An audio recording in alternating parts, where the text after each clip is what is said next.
two siblings and their parent. So some context before diving into the story. Jesus is busy doing what Jesus does best. He's traveling around from town to town. He's openly teaching for anyone who wants to come listen. He's healing what is wounded. He has standing breakfast dates with sex workers who just got off work and crooked Wall Street brokers who cheat people out of their retirement accounts. Now, the clergy of the day, the Pharisees and scribes, they've been watching Jesus do this stuff for a while. And once or twice could be forgiven. But to make a solid habit about choosing to hang out with honest-to-goodness sinners who don't seem the least bit interested in making different choices in their life, or those who have been relegated to a position that others say is beyond redemption, that's just too much. So, right after all the good pastors of the town are having a parking lot meeting about how terrible Jesus is for welcoming those folks, Jesus tells 3 stories. We got the third one today. It's good to remember why he told the story we get today. Good, upstanding religious folks were getting upset at Jesus for being with and loving the honest-to-goodness wrong people, the ones who did considerable damage to other people, or who had been labeled as worthless with no way to get a more respectable label. We often call this parable the Prodigal Son. But our own Serena Rice, who's now pastor at Divine and Peace Lutheran Church, calls it the parable of the lost sons, which makes more sense. There are 2 children, and they both get lost in the story. So if you indulge me, I have some good news for whichever child you are. Because the truth is that we are both brothers at one time or the other, and we can trade characters multiple times in our lifetime. And there is good news no matter which one you are. Whether you are the one lost in the pig pen or lost in your own home the whole time. Start with the younger son. The younger son in the parable is dishonorable and a self-centered scoundrel. Right out of the gate, he demands that his father give him his inheritance early, as if to say, "You are already dead to me." Shockingly, the young man squanders his money and ends up in a situation that the first-century Jews would have considered the embodiment of shame: feeding pigs. Remember, Jews don't eat pork. Pigs are unclean, and now you're taking care of pigs. And he was desperately hungry and surrounded by famine. But even his dire straits don't cause a change of heart. He doesn't say, "Oh, woe is me, look at the bad choices I made. I will change my ways and beg my father's forgiveness."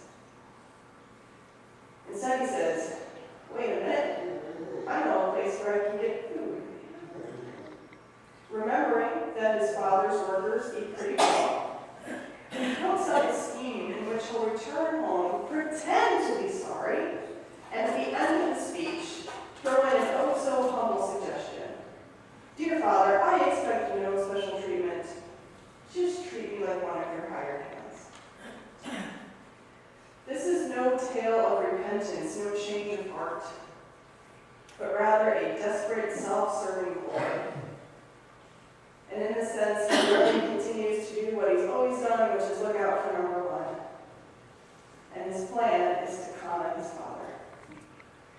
So the con man makes his way home, and his dad, who's been watching for him, runs to meet him. You couldn't slow him down if you tried. Embraces him before his son can say a blessed word. And when the son does manage to get out his speech, it's not quite the one you rehearsed. Did you catch the change? In verse 21, he says that he sinned against heaven and earth and not worthy to be called a son. But he leaves off the last part.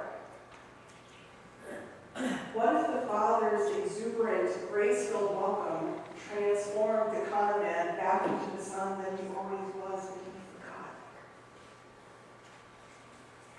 One would think that the father knows that the younger son is coming home because he wants to mend his ways. The money's gone. The boy's hungry and he's looking for an easy fix. And yet the father welcomes him in spite of that. Now the older brother catches wind of this, understands that the con man has dared to come home again after all he put the family through, not even sorry for what he did, just penniless and homeless. And he is mad. He is beyond mad. Remember, Jesus told this story in direct response to the good, upstanding, faithful folks today who were mad, who were beyond mad that Jesus was welcoming sinners like that. In the parable, the father throws the party of the year that night and spares no expense.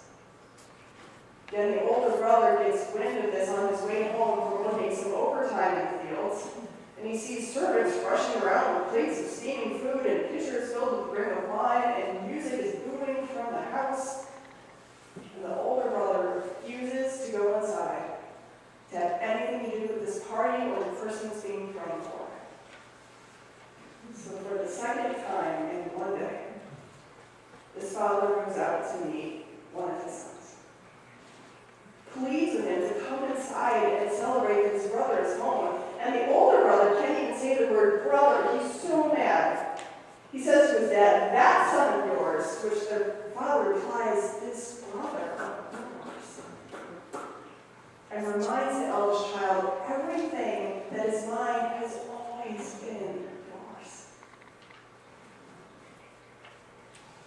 This story is not primarily about either son, but about the parent. My parent, your parent, and our relationship with that parent.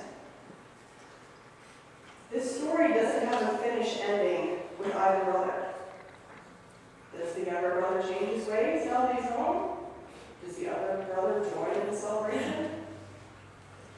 This is not a moral story where it's wrapped up nicely at the end.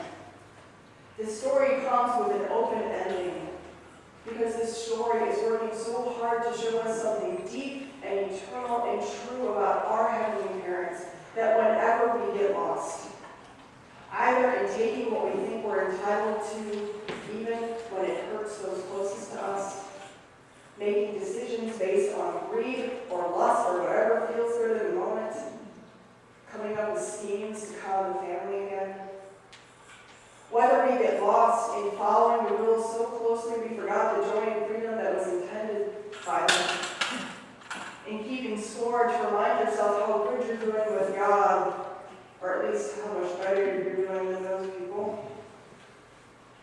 Whenever we get lost either in our lack of empathy or compassion, not standing up for justice, not sitting down to really listen to someone, running away from sacrifice for others, running toward a decision that can do nothing but burn everyone in the end, we have perfected the numerous ways to be lost. And to that fact, we get this parable, this good news that our God is one who will always search for the lost and will not quit